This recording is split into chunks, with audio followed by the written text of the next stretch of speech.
京热闹的大街上传来喧天的锣鼓和喜气洋洋的唢呐声。哎呀，不愧是太子殿下呀，这聘礼的队伍一眼看不到头啊！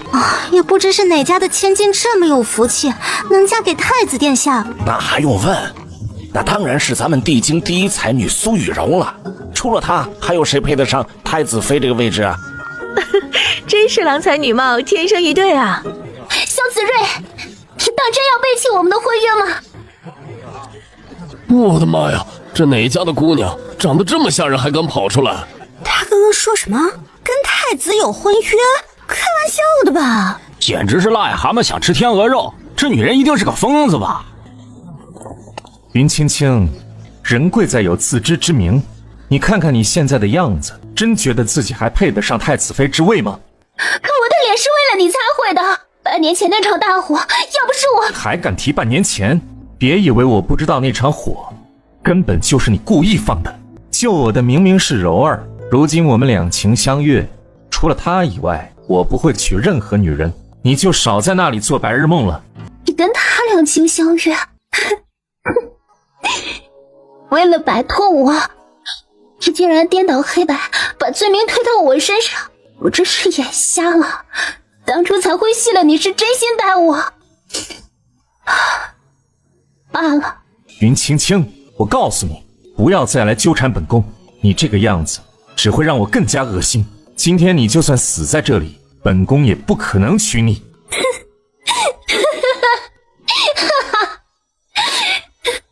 萧子睿，我今天……哎呦，他真的跳了！何苦呢？恨嫁不成，竟然要以死相逼。哎，婚嫁本就是两情相悦的事，太子又不喜欢他。殿下，这要是真闹出人命来，怕是会有麻烦，还是派人把他救上来吧。他若当真想寻死，还会专门挑这种地方？不过是装腔作势，想逼本宫就范罢。就算要捞，也得让他先尝尝苦头再说。云青青全凭本能从水里挣扎着爬上岸，一阵猛咳，被冷风吹得浑身打颤，脑海里全是问号。我不是该尸骨无存，连魂魄都彻底消散了吗？怎么会在这里？这又是哪儿？云青青皱眉环顾四周，思考着这到底是怎么回事。可以肯定的是，这里也不是她原来的世界。你果然会水性，还装模作样投河自尽，真当本宫会受你愚弄吗？云青青抬起头，只见一身吉服的英俊男子正骑着骏马，高高在上的俯视着自己，而他身上隐隐有一条嫣红泛黑的因果线，如烟如雾般纠缠着延伸，另一端正缠在自己身上，心头狠狠一阵刺痛，陌生的记忆潮水般涌来。他终于明白过来，自己穿越了，不知为何魂魄没有烟消云散，而是进入了这个跟自己同名同姓的女子身体里。眼前这男人是原主自小就定了婚约的竹马。我最后跟你说一遍，我绝不会娶你这种阴险恶毒的女人，你若再纠缠不清，就别怪我不客气。男人轻蔑的声音唤回了云青青的思绪，看到男人周身被淡淡的气运之光笼罩，很快就要倒大霉了。太子殿下别太把自己当回事了，从现在开始，你爱娶谁就娶谁，本姑娘对狗渣男不感兴趣。以死相逼不成，你又来搞这种欲擒故纵的把戏，真当本宫会被你耍得团团转吗？云青青冷笑着站起身，从怀里掏出一份婚书，展开朝着他抖了抖。你果然又要拿婚书要挟，简直是恬不知耻。只见云青青轻蔑地瞟了他一眼，一把将婚书撕成两半，丢在了地上。这婚书我不稀罕了，我也不再是从前的云青青，今日亲手毁了这婚书，就是请大家做个见证，我云青青跟萧子睿再无瓜葛，今后就算嫁猫嫁狗也不会嫁给他，也请太子莫要再与我纠缠。在一片惊讶的目光下，云青青拍了拍湿乎乎的衣裳，转身就走。站住！你骗得了别人，却骗不过本宫。别以为我不知道你心里打的什么算盘。我今日无论如何都会跟柔儿定下婚约，绝容不得你再从中作梗。来人，云青青当街辱骂皇室，还不把她给我拿下！你别太过分！你我婚书已经不作数了，你还想怎么样？这半年你百般纠缠，不就是为了当太子妃？刚刚还以死相逼，现在又突然说这种话，你以为你能骗得过谁？押走！萧景睿，你少自恋了！你这种恩将仇报、始乱终弃的男人，谁稀罕？我宁愿嫁给一条狗，也不会再对你起半点心思。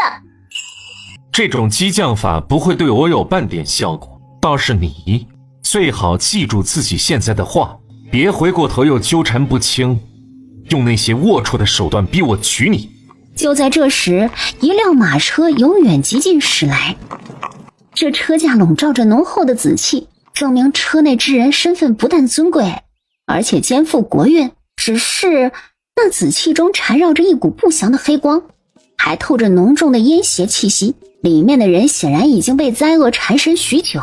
他暗暗掐指起了一卦，心里当即有了数，哼，就是他了。圣人侯府云青青，求见摄政王殿下。云青青，你胆子真是越来越大了，既然连皇叔的车架也敢冲撞，还不快退下！我找摄政王聊天关你屁事啊！你是我什么人啊？你小女子有要事相商，还望摄政王一见。赶走。初一、15、90，这话听在旁人耳中莫名其妙。然而一旁的摄政王心腹却面色大变，猛地抬手制止了抚慰。王爷，皇叔息怒，这女人为了向我逼婚，不择手段，居然来惊扰皇叔，我这就把她押走问罪。哼，堂堂太子殿下连人话都听不懂吗？那我再重复一遍，我对你根本没兴趣，麻烦太子殿下赶紧把那个苏什么柔娶进门，可别再纠缠本姑娘了。皇叔莫听她胡搅蛮缠，这女人刚刚还以死逼我娶她，现在定是又在谋划什么诡计。摄政王殿下，到底见还是不见？你给个话行不行啊？我的时间也是很宝贵的，您不见我就去找别人了。放肆！我看你是疯了，竟然敢对皇叔如此无礼！这样问罪也是摄政王的事，用得着你越俎代庖？啊，不对啊，你不赶紧去相府提亲，一个劲儿围着我转，到底是何居心啊？你不会还对本姑娘余情未了吧？哼！不过本姑娘现在看着你就烦得要命，劝你别做美梦了。你这该死的女人今天处处不正常，嘴巴还变得这么厉害，简直邪门。南征，让她进来叙话。皇叔，这女人如今连本王行事，太子都要过问了吗？侄儿不敢。车内，云青青直视着一人之下万人之上的摄政王萧长衡，这张脸如同被上天眷顾，造物主亲手雕刻而成一般。只可惜啊，那双漆黑瞳孔中的光是散的，没有焦距。如此近距离观察，云青青确认了他真的是个瞎子。看够了吗？是人眼睛明明看不见，看得还这么敏锐，该不会是故意炸我的吧？过来坐。你可知就凭刚刚那6个字，本王就可以让你尸骨无存。那既然我的命还在，是不是说明王爷有兴趣跟我做笔交易了呢？本王为何要信你？当然是口说无凭，眼见为实啊！王爷得罪了，将之前悄悄画在掌心的血符拍在他的额前。他猛地伸手，准确地掐住了云青青的脖颈。他看着他那张满是未愈疤痕和血疮的脸，惊呆了，自己竟然能看见了。云青青淡然一笑，收回手，又面不改色地把自己脖颈上的大手拿开。王爷，你可愿意娶我为妻？他身上缠着的麻烦足以致命，而他恐怕是唯一可以替他解决这麻烦的人。这桩交易不怕他不答应。萧长衡怔怔地看着他，半晌没有出声。车外，萧子睿不知发生了什么，却清楚地听到了云青青最后那句话。林青青，你怎能如此恬不知耻？皇叔，莫要被这女人骗了，她生性恶毒，半年前纵火行凶，自食恶果变成了丑八怪，却一直缠着侄儿不放。没想到她为了报复我，竟然打算把皇叔当作棋子，简直是不可饶恕。本集又结束了，我们下集再见喽。唉，王爷，我这么做也是被太子殿下逼的呀，谁缠着他了？明明是他缠着我不放，还拿莫须有的罪名冤枉我。我今日明明一心想要跟他划清界限，连婚书都当面撕了，哪知太子不依不饶，连相府天金的聘礼也不急着送去了，偏耽搁在这儿找我的麻烦。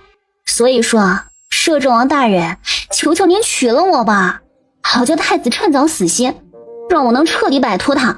萧承恒眼底冷意褪去，饶有兴致地看着他声情并茂的表演，眼角微不可察地弯了弯。然而眼前的少女突然渐渐模糊，光线也越来越暗，最终归于沉寂，恢复了一片漆黑。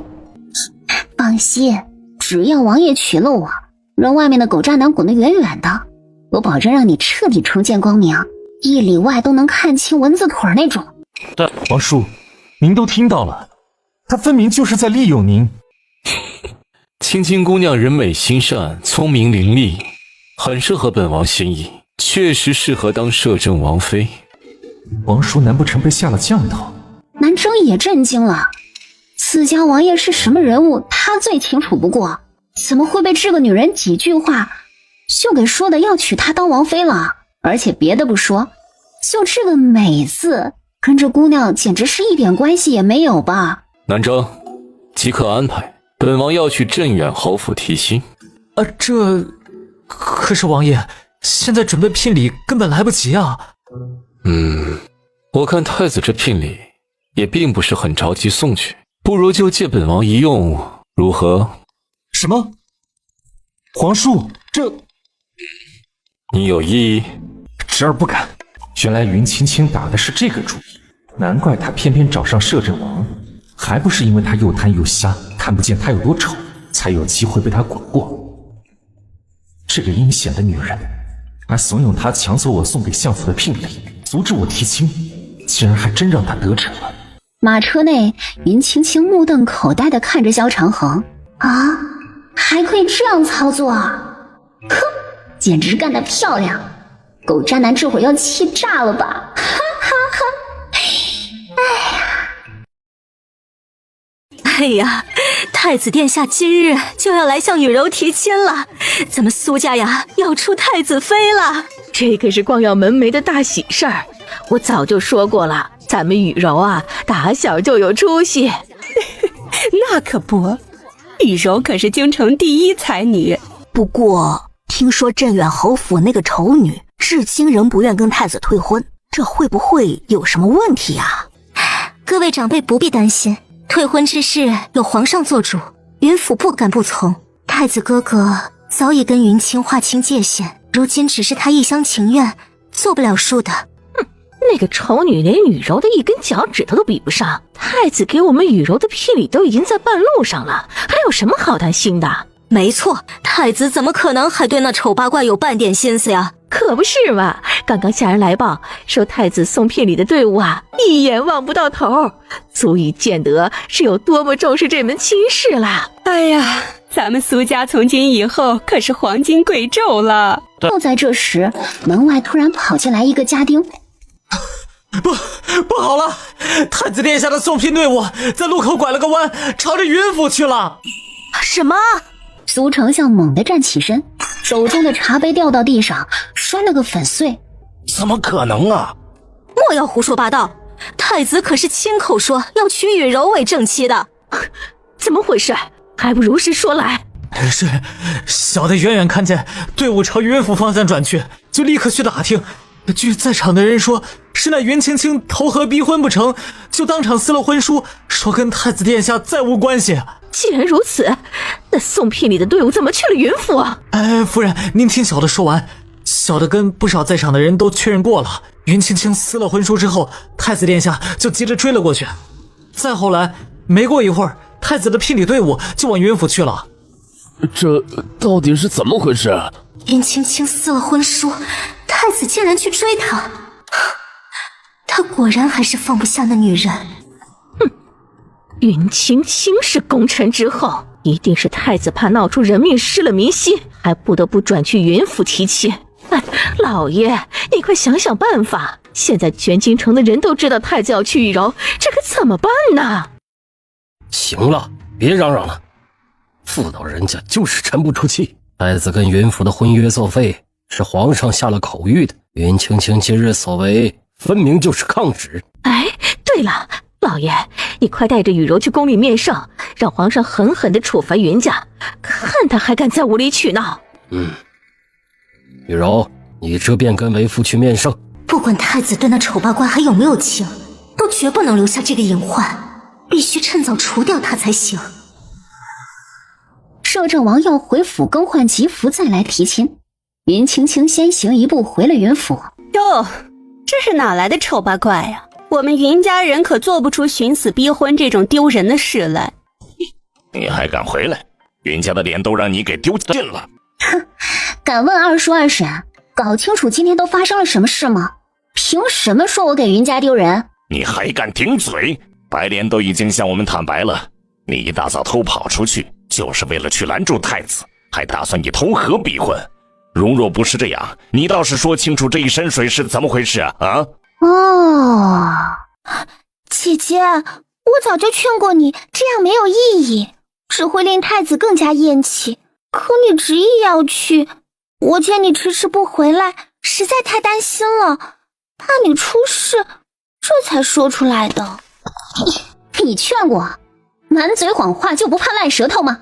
明明是你故意告诉我今天太子要向苏雨柔提亲，说他是逼不得已，其实心里还有我。那投河以死相逼的主意不就是你出的？还说这样太子一定会回心转意。哼，你担心我看你是担心我死不透，营生不烂到底吧？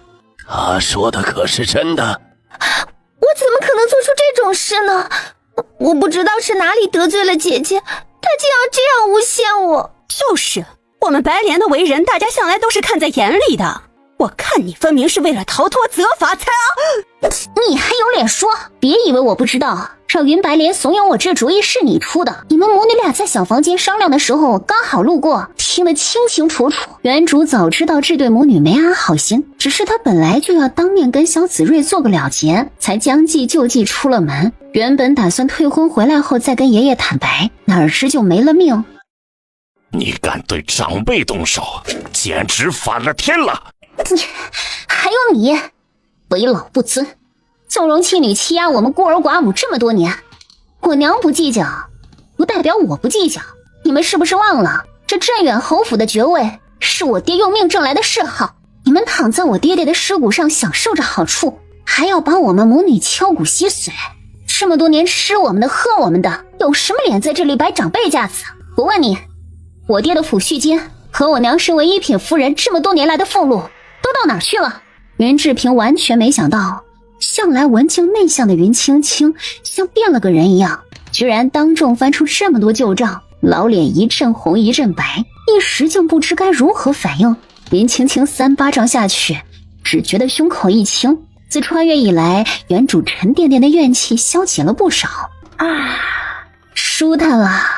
你少转移话题，现在说的是你今天做的那些丢人事儿，总该有一个交代吧？大庭广众之下阻拦太子投河逼婚，这些明明都是你自己做出来的，你非说是别人怂恿，难道还有人拿刀子威胁逼着你去投河了不成？看来这丫头之前的懦弱都是装出来的假象，如今自觉羽翼丰满，竟然想骑到我头上来了。国有国法，家有家规，云青青，你只顾着你自己，在全城面前把袁府脸面丢光了，这是事实。你爹爹走得早，我作为长辈代为管教，管理他的遗产有何不妥？你娘都没说什么，轮得到你来智慧啊？今天你竟然敢对长辈动手，那就是大逆不道，理当重罚。今天我就请出家法，替你父亲好好的管教管教你，免得日后犯下大错，祸及整个家族。抬手不擦，就又给了云志平一个耳光。青青，注意你的身份，他再怎么说也是你的长辈。爷爷，他长我一辈是没错，但如今我的身份也不是他可以随意诋毁的。云志平夫妇出言侮辱，编排摄政王妃，我只打了几巴掌没有治罪，已经算是宽宏大量了。本集又结束了，我们下集再见喽。什么摄政王妃？摄政王哪来的王？老爷子突然顿住，看着云青青发愣。哼，就是我呀，简直就是失心疯！父亲，我看他分明是中邪了，不能再让他这样胡闹下去了。没错，你瞧瞧他今天的所作所为，哪像个正常人干得出来的？得赶紧找个大师来驱邪才是。快来人，把大小姐关进柴房看紧了，千万别让她再跑出来闹事。众家丁立刻冲过来，就要把云青青给压住。住手！谁敢对我们王妃无礼？是不想活了吗？众人吓了一跳，等看清来人后，全都张大了嘴巴。只见一群侍卫蜂拥而入，将云青青护在中央。为首喊话的正是摄政王身边的心腹南征。王爷，你来的也太晚了，我都要被人欺负死了，还差点就被关进柴房了呢。青青莫怕，谁敢欺负你，本王定不轻饶。若刚刚本王没有出现，你们打算对我家青青做什么？我家青青，这人装腔作势的样子可还行，这是有多想重见光明，连我家青青这种话都说出来了。哎呀，王爷，你误会了。青青这丫头回来了，也不赶紧把话说清楚，我们还以为她又去找太子。南征，南征二话不说，一脚踹在柳氏膝盖窝。你算个什么东西？王爷面前哪有你说话的份儿？王爷息怒，是老朽疏于管教，家中小辈不懂规矩，冲撞了王爷。望您看在他是初犯，饶他这一次吧。王爷，这是我爷爷。爷爷言重了，既然如此，看在您的面子上，就饶他这一次。婚礼办了吗？你就喊爷爷啊？有什么打紧的，也不差这一天。老爷子脸色一呆，啥？我家王爷今日备好聘礼，特来求娶云青青小姐，明日就迎她过门。一箱又一箱的聘礼被抬了进来，厅里根本放不下，院子里又摆了一大堆。云老爷子看着婚书上清清楚楚的亲王爷玺，表情一言难尽。青青，你当真要嫁接摄政王府？爷爷，青青对摄政王殿下一见倾心，非他不嫁，还望您成全。本王也是对青青一见倾心，非他不娶，还望爷爷成全。云青青语塞，这演技还得是您摄政王大人。在场所有人已经不知道是何心情了。王志平一家腹诽的要命，但不敢吱声。我这个孙女身世坎坷，还望王爷怜惜，善待于她。怎么会这样？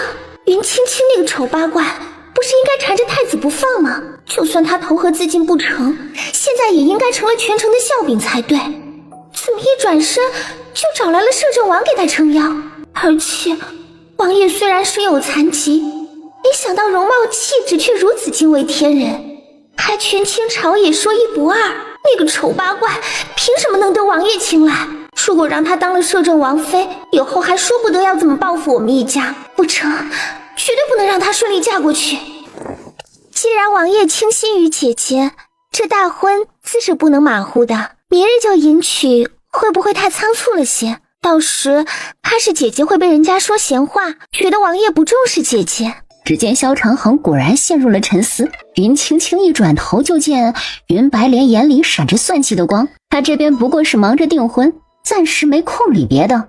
爷爷，王爷拿出这么多聘礼来娶我，我的嫁妆也得匹配这个阵仗才行吧？这青青，爷爷也不想委屈了你，但咱们云府的财力哪能跟王爷相比？嘿，这个好办啊！二叔这些年用我爹的遗产和我娘的月俸置办了好些个私产，不知赚了多少呢。让他把那些还给我，怎么着也该够了。莫要胡说八道，那些钱向来都用在云府的开销上，我哪来的私产呢？王爷，你看他们偷了我爹娘的钱，现在还不认账。南征，你带几个人留下，帮云府好好盘盘账。该是青青的，若是少了一个铜板，拿你试问。云青青心里给王爷点了个赞，真上道。南征没什么表情的看了他一眼，已经彻底麻了。自家王爷自打这丑女出现后就没正常过。遵命。他怎么会知道我有私产的？这死丫头以前果然都是装的吧？现在终于露出了本来面目了，竟有如此深沉的心计。好在向来行事小心，账本做的天衣无缝，绝对不可能被查得出来。好，我会让府上账户全力配合南征大人，以证清白。宫里的公公来宣陛下口谕了。云府众人急忙出门迎接。朕陛下口谕，云青青即刻入宫觐见。公公可知是何事？还能是什么事儿？云青青违抗圣命，不肯退婚，竟然还当街逼婚太子殿下，抢了他给丞相府苏小姐的聘礼。苏大人进宫去告御状了，云青青还不赶紧跟咱家走一趟，去向陛下请罪？怎么会这样？青青，你快去宫里跟陛下解释清楚，这些聘礼是摄政王殿下提亲送来的，你跟太子殿下已经划清界限了呀！哟，做什么春秋大梦呢？为了脱罪连这种话都编得出来，也不看看他那副尊容是什么德行，我看了都想吐，竟然还用这种蹩脚的谎话欺骗陛下，该当何罪？你刚刚说本王的王妃尊容怎么了？摄政王殿下，王爷恕罪，是奴才有眼无珠，不识王妃娘娘，奴才绝不是故意的呀！王爷饶命，王妃娘娘饶命啊！云青青笑眯眯地看着他，连扇了自己20多个巴掌，这才慢悠悠地朝大门走去。不是皇上宣我进宫吗？还不带路？太监战战兢兢看了一眼摄政王，发现他并没有阻止，这才如获大赦地爬起来。是，奴才这就带路。王妃娘娘，您请。等一下。太监扑通一声又跪了。本王跟你一起去。爹娘，你们快想想办法，绝不能让丑八怪嫁进王府，不然以后还有咱们的好日子过吗？慌什么？只要他娘一日不醒，我就不信他敢动咱们半分。几人正小声商量着，忽见宋王爷出府的南征去而复返。云二叔，该盘账了。云志平眼皮一跳，刚刚得意的心情立刻烟消云散。皇宫御书房，皇上，云青青竟不顾您的口谕，当街逼婚抢亲，他这不只是欺负苏家，更是打皇室的脸呐！如此恶行，绝不能轻饶，求皇上一定要严惩啊！那云青青分明是仗着自己是功臣之后肆意妄为，请皇上替我苏家做主。早听说那个云青青缠着太子不放，但也从未做过出格的事，怎么今天如此过分啊？皇上，那云青青今日敢以死逼婚太子，以后还不得反了天？此等行径都不严惩，那天威何在？皇后所言极是，待那云青青来，朕定要好好责问于他。此刻御书房外，云青青刚到门口，就听到里面传来阵阵怒斥声，感受到身边某人气息骤然变冷。王爷莫气，这点小事交给我就好了。尽管放手去做，凡事有本王给你兜着。放心，本姑娘可不是好欺负的。本集又结束了，我们下集再见喽。皇帝，你怎么来了？正好有点事，顺便看看皇兄，近来身子可还好？好多了，皇帝莫要担心，你且先坐，待朕稍后和你一叙。来人，给摄政王上茶。难道这会儿他是来替云青青撑腰的？皇上怎么可能让如此丑女嫁给太子呢？对，等下干脆讨一道赐婚圣旨，到时候板上钉钉，摄政王还能怎么着？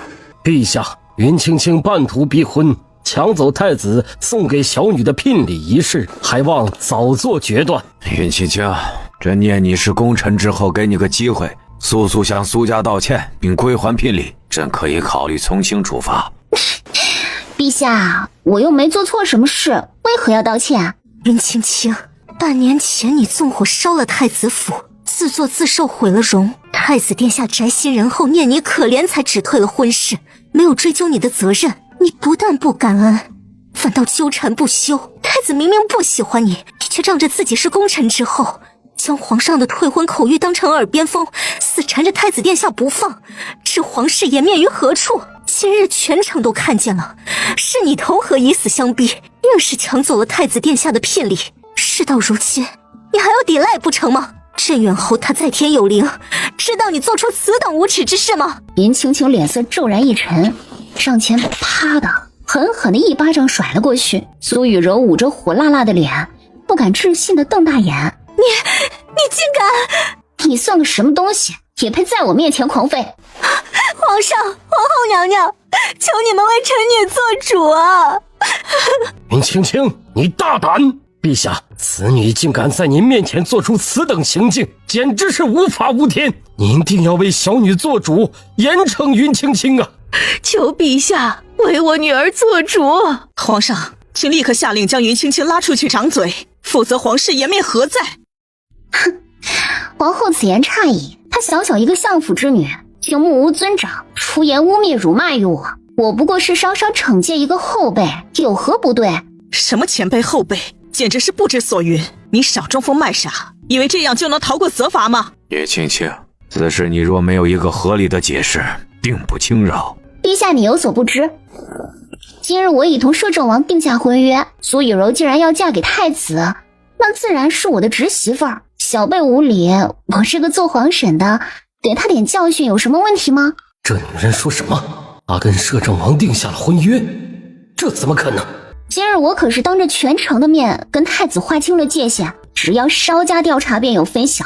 可苏雨柔却空口白牙，非说我逼婚太子，还说我抢走了他的聘礼，这不是污蔑是什么呀？我只是打他几巴掌已经算轻的了。你说对吧，皇嫂？皇上震惊地看向萧长衡，皇帝，这是怎么回事？你当真要娶云青青？正是。皇帝不是被下了什么降头吧？就云青青那副尊容，他也看得下去？他看不见，那没事了。苏家人更是面面相觑，露出了几分慌乱。太子殿下求见。宣，儿臣参见父皇母后，见过皇叔。皇上，我没有污蔑，不信你问问太子殿下，今日如果他没有逼婚，那些聘礼又怎么会送到云府呢？云青青明明是已经跟摄政王订了婚，却还要逼迫诱骗太子殿下向云府提亲，他这分明就是故意设套害我苏家，求皇上明察。太子殿下，云青青做的那些事你最清楚了，你一定愿意为柔儿作证的，对不对？还不住嘴！苏雨柔被扇懵了。你说的什么荒唐话？我几时向云府提过亲？那些聘礼是皇叔向皇婶提亲才借走的，何时轮到你在这儿胡说八道？还不赶快向皇婶道歉！什么？竟是这样？怎么会？如此说来，此事确实是苏雨柔不对，未明缘由就对摄政王妃妄加指责，是该好好道歉。今日之事是我不对，向你道歉。向长辈道歉如此轻描淡写，这就是你们苏家的好教养？还不跪下为皇婶磕头谢罪？得罪了摄政王，你是想害死全家吗？苏雨柔心头一凛，我错了，皇婶您大人有大量，原谅我这一回吧。哼，这才像个乖侄女的样子嘛。皇婶，我今天退婚加订婚，双喜临门，心情不错，就大人不计小人过，原谅你这一回吧。父皇，儿臣今日还有一事，望父皇为儿臣和苏雨柔赐婚。也好，本来今日便该是你们二人定亲，既然中间出了些波折，那便由朕来做主，给你二人赐婚。这婚期也一并定了吧？就在下月初8大婚，如何？苏家妇女面露喜色，赶紧跪地谢恩，总算没让到手的太子妃之位飞了。下月初8是侄儿大婚，太子府恭候皇叔和皇婶大驾。哼，这狗渣男故意邀请前女友参加自己婚礼，能安什么好心？哪怕是不能去为太子庆贺了，我也觉得下月初8是个好日子，准备将婚期定在那天呢。可我听说皇叔不是想明日便迎娶皇婶入府？你也说了，我家王爷只是想想而已，这不是还没定下来吗？王爷，陛下都说下月初8是个好日子，那一定是错不了的，我们就定在那天大婚，怎么样啊？萧子睿和苏家几人脸色都变了。开什么玩笑，太子大婚是何等盛事，到时满朝文武都要来贺，如果摄政王也在同一天大婚，试问这朝堂上下哪个敢不去捧场？太子府那边岂不是要被晾着了？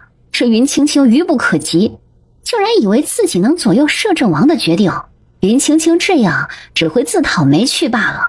也好，太子府借来的聘礼虽丰厚，但毕竟配我家青青还是差了些，本王正需要时间再补上一些。既然青青喜欢，那大婚便定在下月初8好了。啥？众人简直不敢相信自己的耳朵。皇叔，这……太子对本王的决定有意见？时而不敢。王爷，东西取来了，拿进来吧。青青，过来。还想了想，还是走过去，却被萧长恒轻轻一带，他整个人就朝他跌了过去。啊！你别动！将大氅披在他身上，皇上眼睛都直了。自己这个弟弟向来清冷，何时对哪个女子如此过？陛下，青青身子虚弱，今日又落了水，需要好生休养。没什么事的话，我便送她回去了。好，皇帝慢走。等一下，看来皇帝真的很疼爱青青姑娘，你能行得良缘，本宫也替你高兴。皇后说着，取下手腕上的羊脂暖玉镯子，来，这是本宫给青青的一点见面礼，祝你跟皇帝2人百年好合。该死的丑八怪！如果今天不是他搅局，皇后这价值连城的镯子本该是我的。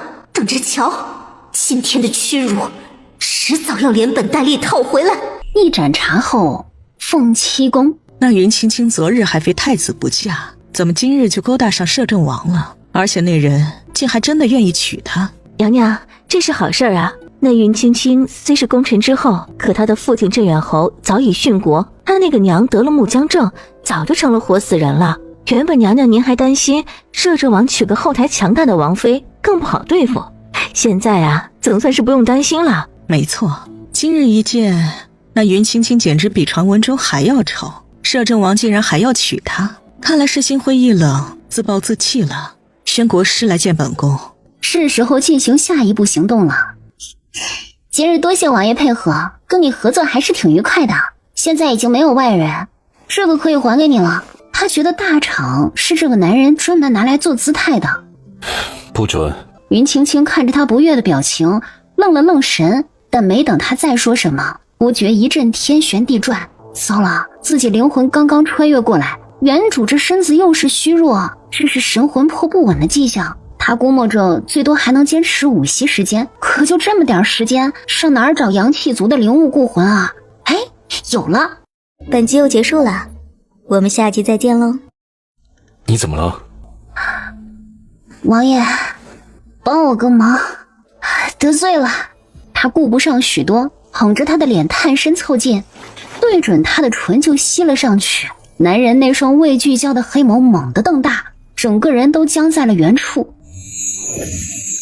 云青青如愿借到一口阳气，立刻掐诀，总算稳住了神魂。刚刚事急从权，王爷莫怪，毕竟我要是出了事，就没人给你治病了，对吧？占了本王的便宜，难道不打算给本王个交代？你想要什么交代？让本王再看看你，刚刚的事我便不计较了，如何？你确定？这人不会上次没看清，后面听说自己长得丑，想要重新确认一下吧？放心，大婚之前我不会要求你完全治好我的眼睛，只要像上次那样看一眼便好。我现在这张脸很吓人的，你可做好心理准备啊，别说我没提醒你啊。本王没那么不尽孝。行吧，这可是你自己要求的。云青青直接伸出鲜白的指尖，凝神聚气在空中虚化，常人看不见的金色符文随着他的指尖一气呵成，最后他朝萧长恒额前轻轻一指，符文疏忽飞去，引入他的眉心。男人深邃黑眸聚焦，视线直直地落在他的脸上。他久久不语，目光逐渐透出几分冷色。王爷这是何苦呢？眼不见心不烦不好吗？是你非要看的还要嫌弃。哼，反正概不退货，觉得吃亏了那你也得给我忍了。萧长恒微微愣了愣，眉心一拧，忽地抬手，没等云青青反应过来，男人已用大手按住他的后脑，附上了他的唇。萧长恒重重地在他唇上咬了一下，旋即放开，退了回去，眼前的景物再次模糊。这样才公平。小姐，你可算回来了。怎么了？夫人她快不行了。他面色凝重起来，立刻朝云夫人住的院落赶去。救不活了，他最多只能再撑1个时辰，还是早些准备后事吧。怎么会这样？夫人的命怎么这么苦？汤神医，您再想想办法呀！需要什么药材，我们定会全力去寻的。老夫行医一辈子，专治疑难杂症，说不是真的没救，但不会如此说的。云夫人现如今便是神仙下凡也，哎呀，救不活了。谁说我娘没救？青青，你回来了，你这话何意？是不是摄政王给你介绍了更好的大夫？老夫行医数十年，什么疑难杂症没见过？云夫人这木僵症已持续了半年，如今早已油尽灯枯。但凡她还有一线生机，老夫也不会下如此断言。你医术了得，一生救人无数是没错，但我娘这病不是你能插手的，请回吧。小丫头片子竟如此狂妄！是，老夫是救不了云夫人，但那也是她命数到了。难道你还有起死回生之能不成？云青青并没有跟他多废话，直接伸出2指抵在云夫人额头。所谓木僵症，便是植物人。府上皆说，云夫人自丈夫殉国后便郁郁寡欢，得了心病。半年前，女儿又被一场大火毁容，跟太子的婚事也泡了汤，在多重打击下，终于病倒不起。但云青青看得清楚，云夫人的眉心有一团浓黑的邪祟，在源源不断地吸食着她的生机。她这分明是被人下了毒咒。小姐，你要的朱砂和黄纸取来了。青青，你这是……爷爷放心，我娘她还有救。小丫头从哪儿学到的些皮毛功夫，就敢大言不惭？你可知这些方外之术，若有一丝不慎，只会害人害己。云青青对汤神医的质问充耳不闻，挥笔刷刷几下，化成一道黄符，啪地拍在了云夫人的眉心。哎呀，你这丫头怎么不听劝呢？但他话音未落，忽见那黄符无火自焦，刹那间就寸寸化为飞灰消散，而空气中突然响起了一阵令人不寒而栗的凄笑，在场几人都打了个哆嗦。云青青眼见那团黑气冲天而起，双手迅速掐诀，指向空中，降！他只见一团常人看不见的金芒扩散而出，将黑气笼罩，片刻就将其净化的彻底。你们快看，夫人的气息变平稳了。众人立刻看向床上，果真发现原本只剩出气没有进气的云夫人，胸口平稳地起伏着，脸色也肉眼可见的好了许多。没事了，最晚1个时辰就能醒过来。赵嬷嬷，你去备些清淡的粥食，务必亲自看着，千万不要让任何人过手。哎，这就去。汤神医震惊地上前重新号脉，这竟真的救活了。你黑云压顶，有断子绝孙之相啊！只是我看你明明……你这丫头怎么说话呢？竟如此咒我！小小年纪怎能如此恶毒？青青，汤神医德高望重，想来也不是故意不医治你娘，你怎能如此说话？老爷，大事不好了！少爷他不慎落水，救上来的时候已经没气了。唐神医大惊失色，连药箱子都顾不上拿，转身就往外跑。等等，你明明不是断子绝孙的命格，此事有古怪。高人，求高人指点，由我儿爷命。老夫就只有这么一个儿子了。你是被人下了绝嗣蛊，这张符你拿着，在密室的房间内，除了令郎和你之外，不要让任何人进入，将这符烧掉，他自会转危为安。但你要严格按照我说的做，否则出了问题，不要怪我没提醒你。唐神医千恩万谢地拿着符匆匆地离去。青青，你真有把握能救他儿子？哼，都是些不入流的手段而已，只要他别自作主张，按我的话做，自然就没事。云老爷子还想说什么啊？爷爷，我娘要完全康复，还需要不少药材，我这有份单子，劳您差人去备一下。我有些累了，想在这陪我娘安静的待一会儿。云老爷子见他面色疲惫，接过方子就离开了。云府另一处院落，毫无征兆的，柳氏噗的一口黑血吐了出来。哎呀，二夫人，你怎么了？我这就去找大夫。滚回来！谁准你多事？可是二夫人您都吐血了。夫人说没事，你听不见吗？下去吧，今天的事你敢对外透露半分，小心我打烂你的嘴。知道了。小丫鬟害怕的闭了嘴退出去。夫人，您这难道是东院那边出事了？那位高人教我这夺魂咒时便说过，一旦咒法被破，便会反噬到自身。没想到眼看都要成功了，竟有人能破得了这咒。你速去东院看看是怎么回事，注意千万别被人察觉到。是，奴婢这就去办。凤七宫，国师您来了，快坐。国师，其实今天找您来是有一件事想跟您商量。皇后请讲。皇后当即把摄政王跟云府嫡长女不日将大婚的事讲了一遍。那云青青的父亲已死，母亲也成了个活死人，她自己还被火烧成了丑八怪，连这样的女子摄政王都肯娶，显然是因为残疾已经自暴自弃了。国师，我请您来就是想确认一下，摄政王的真龙气运是不是已经掉得差不多了，该是时候收回他手里的兵符了吧。本集又结束了，我们下集再见喽。这么看来确实差不多了，待老夫算一算，确保万无一失。国师请。不好，怎么了？摄政王的真龙气运确实散了许多，按此下去，离他众叛亲离，民心渐是本该不远了。然而如今却突然出现天凤改命之象，若他得天凤相助，不但气运将失而复得，而且会更加的雄厚稳固。倒是这江山对他来说，怕是探囊取物般易得呀。什么？怎么会这样？他忍气吞声这么多年，扮演一个慈祥的好皇嫂，竟着捧着摄政王，暗中布局，小心翼翼，费尽心力，终于等到机会让他中毒残废，才能慢慢消磨掉他的真龙气运。眼看就要成功了，竟然半路杀出个天凤改命。天凤是什么东西？这到底是怎么回事？娘娘稍安勿躁，事情还有余地。这天凤是突然出现，原因不明，但非常厉害，她的气运十分强横，丝毫不输真龙，甚至是要是娶了她，那即可称为真龙啊。那你还说不急？本宫如何能不急？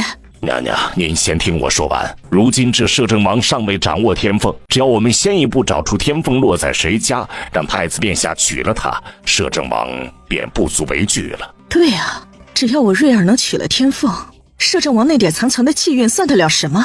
到时他手上的势力和兵权，全都得乖乖给我吐出来。国师，还等什么？快算算，到底谁是天凤？本宫明日就让太子去提亲。国师当即闭目凝神掐指，这一次过了好一会儿，他终于睁开眼。怎么样？有结果了吗？天凤出现在京城云家。什么？云家？怎么会？难道是那个云青青？卦象上是云家没错，不过也未必就是云青青啊。云府失婚女子不止她一个，待老夫进一步确认再说。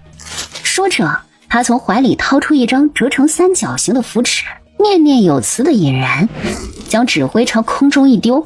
仿佛还长了2个翅膀，片刻后就冲上高空，飘飘忽忽地朝云府的方向飞去。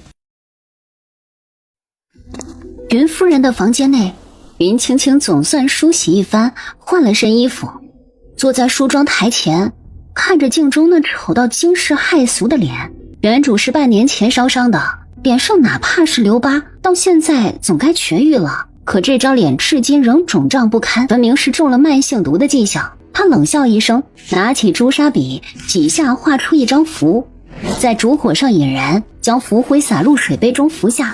油焰郁金符，服之诸邪不侵，立竿见影，连服7日可脱胎换骨。云青青走过去打开门，就见云白莲端着个餐盘站在门口。姐姐，以前是白莲不懂事，多有得罪，今日我想清楚了，咱们一家人本应互敬互爱，和睦相处才是，我是来向你赔罪的。我知道今日诸多事端，姐姐甚是辛苦，为表诚意，妹妹亲自下厨做了这几样小菜，还请姐姐不要嫌弃。那还真是谢谢啦。哦，你别说啊，这手艺还不错，本小姐忙活大半天还真饿坏了，还好有你来孝敬我。这个红烧排骨有点咸了，下次注意啊。云白莲脸色僵住，气得差点骂人，眼看着云青青毫无戒备的大快朵颐。这丑八怪真以为自己当了摄政王妃就出头了，居然还敢对我指手画脚，哼，就让你好好享受那些菜里特意为你加的料吧。那姐姐你慢用，白莲就不打扰了。等下，嘿嘿，本王妃自今日起每日都要吃夜宵，不然睡不着觉。既然你如此有诚意，那自今日到本王妃出嫁前的夜宵就辛苦你啦。什么？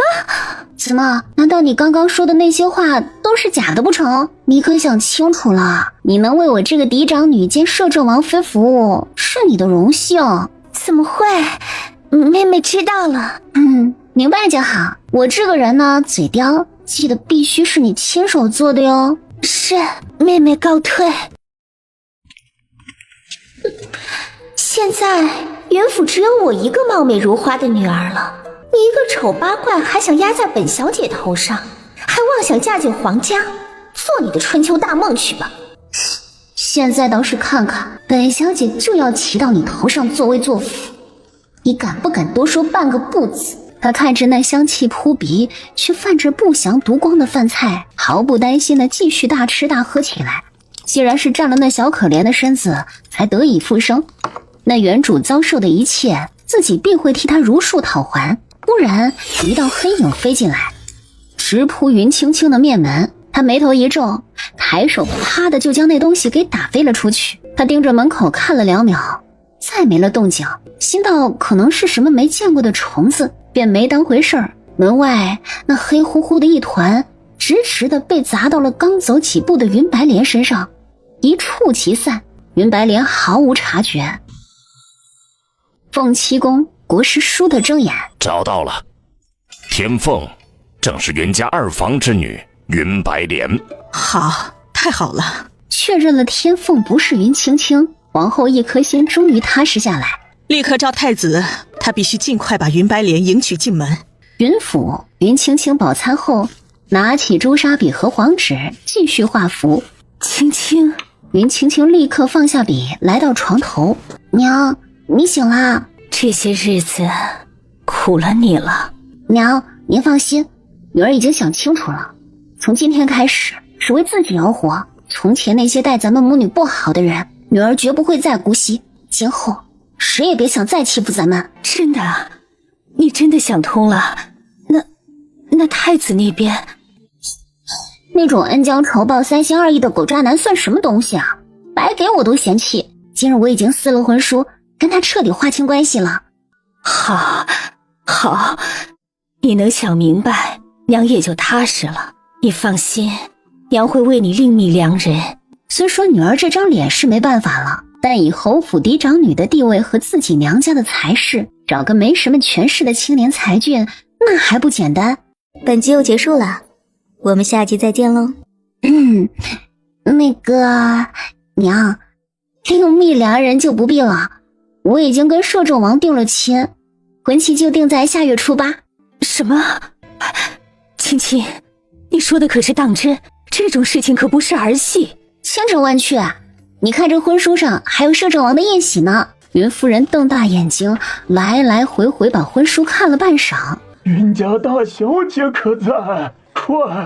快让我见她一面，老夫要当面感谢她的大恩大德呀。外面怎么回事？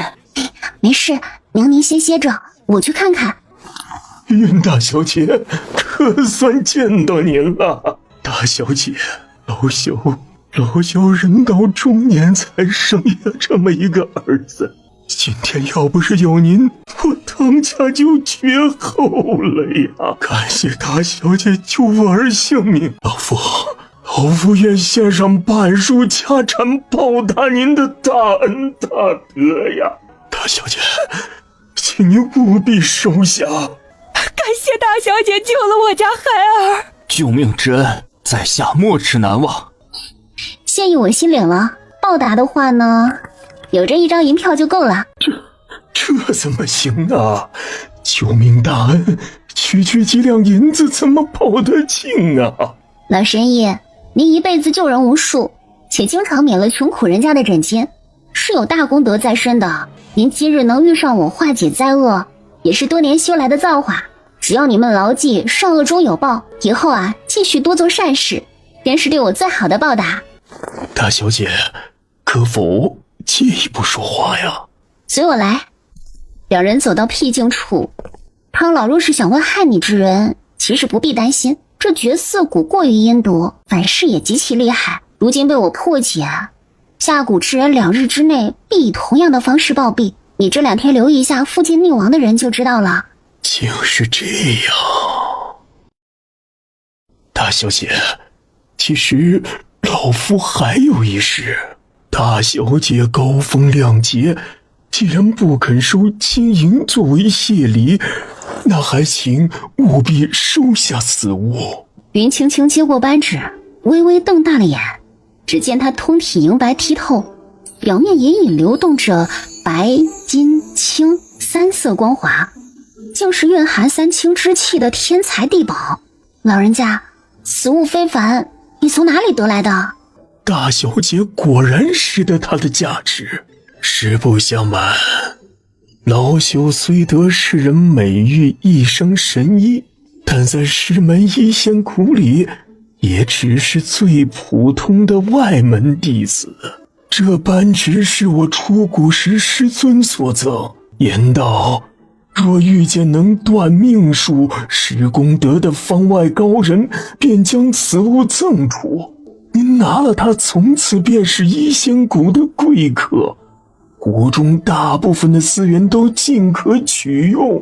这扳指在老夫手上实属蒙尘，唯有您才有资格拥有它，还望大小姐万万不要推辞啊！此物正是我所需，既然如此，便不推辞了。多谢，我这里有张符，你拿去贴在厅堂大门内侧，可保家宅安宁，人丁兴旺。唐神医大喜，美滋滋地接过符纸，小心地揣起，又叮嘱他需要什么药材，尽管去东街回春堂，这才告辞。云青青回到云夫人房间。王妃，这些是王爷专程派人送过来的药材和补品，您看看还有什么需要的，尽管吩咐，属下定会尽力去办。果然是各种名贵药材和珍稀补品，其中有不少正是他急需的。王爷可真上道，替我谢谢他。巧儿，把这些妥善收好，我稍后要用。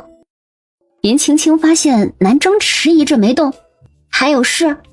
是这样，王妃，属下已带着王府的账房清点了云府的账册，并未发现有什么问题。就这事啊？那还不简单，你去好好搜搜我二叔书房东南角，必有收获。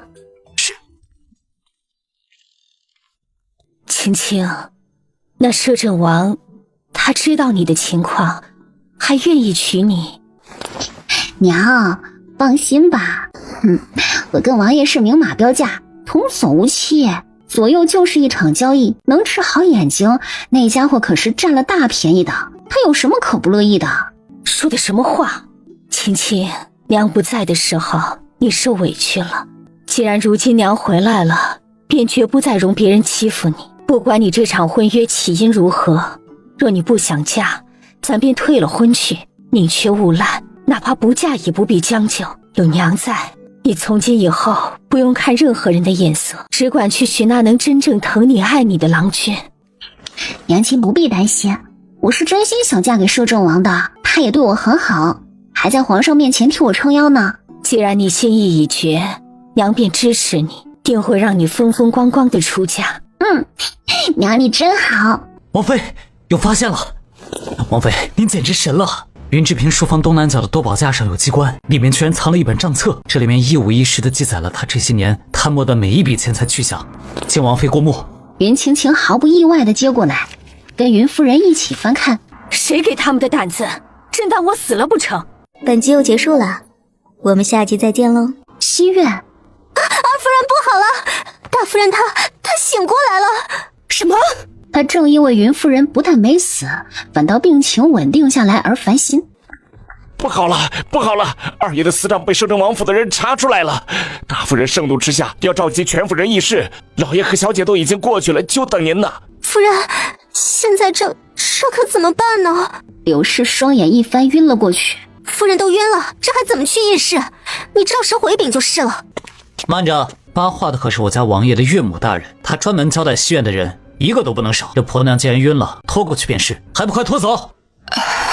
刚刚气急攻心，让大家伙见笑了。和儿，快扶我过去看看是怎么回事。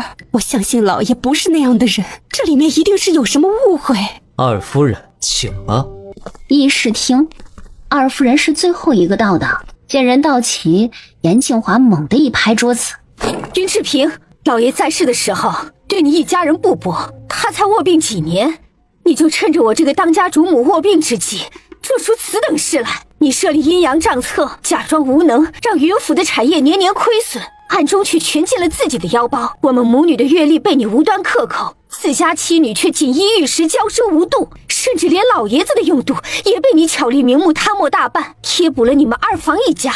如今这桩桩件件俱在你书房的账册里，记得一清二楚，你还有何话可说？”云志平冷汗直冒，一个字也反驳不出来。哼，料你也无从狡辩。既然如此，皇后娘娘驾到，太子殿下驾到。厅内所有人都是一惊，皇后和太子怎么来了？严静华跟云青青对视了一眼，都觉得莫名其妙。袁老爷子年事已高，不必迎了。本宫和太子此次叨扰，是有一事相商。不知皇后娘娘和太子殿下亲至，有何吩咐？皇后自打进门就注意着身后国师的眼色，只见他在厅内扫视一圈后，目光锁定了一处，捋着胡子点了点头。这位就是云府的二小姐白莲姑娘吧？是我，民女参见皇后娘娘，参见太子殿下。本宫今日是专程来向云白莲小姐提亲的。太子殿下不是在说笑吧？您不久前才退了我们云府一桩婚事，今天你跟相府嫡女还是皇上赐的婚，如何又说要娶白莲了？老爷子不必忧心丞相那门婚事，太子是真心迎娶白莲姑娘为正妃，苏雨柔她不过是个侧妃，怎能与白莲姑娘相比？此事皇上已经允了，赐婚的旨意明日便会下来。今日我跟太子专程前来告知，就是为了表达诚意。爹，皇后娘娘和太子殿下都如此的有诚意来登门提亲了，咱们做臣子的该感恩戴德才是啊！您这副态度可着实有些失礼了呀。太子殿下真是慧眼识珠，我家白莲自小琴棋书画样样精通，京城有多少公子哥踏破门槛，他都看不上眼呢。像我家白莲这样优秀的姑娘，跟太子简直是珠联璧合，再般配不过了。娘，您别说了，能得太子殿下垂青是白莲的荣幸，白莲定不会辜负太子厚爱，做一个合格的太子妃。本宫对白莲姑娘一见倾心，认定了只有她才能做太子妃，还望云老爷子和伯父伯母成全。既然太子殿下有如此诚意，想必聘礼一定不会比之前给苏侧妃准备的少吧？毕竟我们白莲可是要做正妃的呢。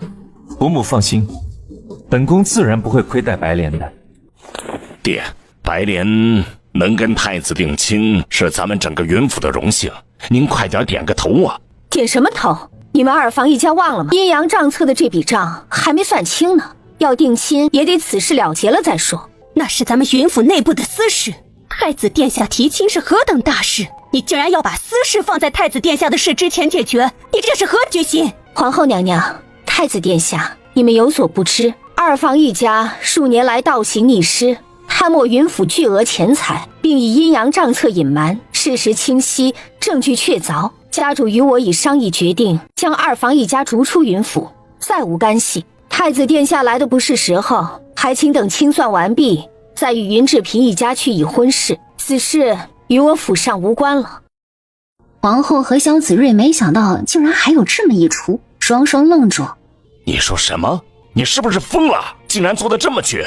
白莲当上太子妃，那可是整个云府的荣耀，你居然为了一点私仇，就要把我云家的颜面往地上踩吗？啊！你所作所为，背叛的是整个云府，还想扣个私仇的帽子蒙混过关，门儿都没有。我云府有一个摄政王妃，已是足够光宗耀祖了，什么太子妃，我们不稀罕。给你们1个时辰时间，收拾东西滚出去，以后不要再跟我们云府攀亲带故。云青青默默给母亲大人点了个赞。你们自己可想清楚了？皇后娘娘，太子殿下，你看看这恶妇，竟敢不把太子殿下放在眼里，你们一定要治他的罪。萧子睿脸色一沉，当场就要发作。放肆！竟敢出言侮辱摄政王大人的岳母，谁给你的胆子？你这刁妇还想治谁的罪？是不是之前的教训还不够啊？柳氏这才想起摄政王府的人一直在，吓得腿都软了，当场闭了嘴。好了，都听本宫一言，云志平所作所为确实不该，但怎么说都是一家人，总该给他个机会改过才是。不如就让他将拿走的还回来，再交一笔罚金，算是赔罪。他交不出的部分，本宫尽数给补了，此事便接过吧。毕竟太子要娶白莲为正妃，他一家若被赶出府去，太子面上也无光。此事就算给皇室一个面子，如何？皇后好话都说到这份上，严静华和老爷子交换了个眼神，点了点头。原本就知道云志平大手大脚，又没什么生意头脑，他如今的私产根本补不上摊掉的亏空，没想到皇后就愿意替他补交，对自家反而是好事。云志平一家3口重重地松了一口气，受宠若惊地谢过皇后，心里又得意起来。第2日，全城都知道了太子将娶云府2小姐做正妃，而京城第一才女相府嫡女成了侧妃。云青青陪母亲喝着药茶，自己抓了一把瓜子，边嗑边笑眯眯地听着巧儿汇报。本集又结束了，我们下集再见喽。听说苏雨柔都气疯了，堵在太子府门口想讨个说法，却连太子的面都没见着。太子府的侍卫说，太子带云白莲游湖去了，也不知道他走的什么狗屎运，突然就被选中成了太子妃。巧儿真替小姐不值。大可不必，他那可不是什么好运气啊，说是霉运到家了还差不多。那狗渣男作孽多端，一生厄运，命都快没了，还专门跑过来拉云白莲下水，这可真是太妙了。苏大小姐可不是个善茬，这回不有热闹看了呀。苏大小姐确实又想去湖边寻人，但苏丞相突然赶去把人拦住了。说来也怪，丞相也不知道跟他说了什么，他就乖乖的回去了，没再闹起来。哼，苏丞相看似疼爱独女，说到底也不过是拿她当成争权夺利的工具罢了。但同时他直觉太子改娶云白莲为正妃这事儿还有内情，不过管他呢，渣男贱女最好锁死，别去祸害别人，就是对这世界最大的贡献。话说回来，摄政王送来的药材果真有效，娘身子现在轻松多了，而且我看你这脸也比昨日好了许多。云青青笑而不语，那家伙送来的自然都是好东西，但若不是自己出手，换10个唐神医也达不到这样的疗效。接下来的几天风平浪静，云青青每日除了捣鼓各种药材，就是花大量时间画符。二房一家这些天表面老实了许多，但每晚云白莲都会讨好的端上一份精致的夜宵。直到每日一读的第7日，云白莲送夜宵时突然发现云青青戴上了面纱。姐姐，你怎么突然把脸遮起来了？云白莲貌似惊讶，实际上心里都乐开花了。没什么，受了点风寒，不能见风而已。东西放下，你可以走了。姐姐若不舒服，要不要我去请个郎中来看看？不用，你下去吧。那好吧，姐姐您一定保重。哼，该死的云青青，不仅丑，还蠢透了。这次的毒不但会让你的脸永远无法愈合，而且连服半月就再也无法根除。到时你的脸会逐渐腐烂，并且一点点扩散到全身。就算是摄政王那个瞎子，也不可能忍受得了一个又臭又烂的王妃。你就在所有人的嫌恶中去死吧。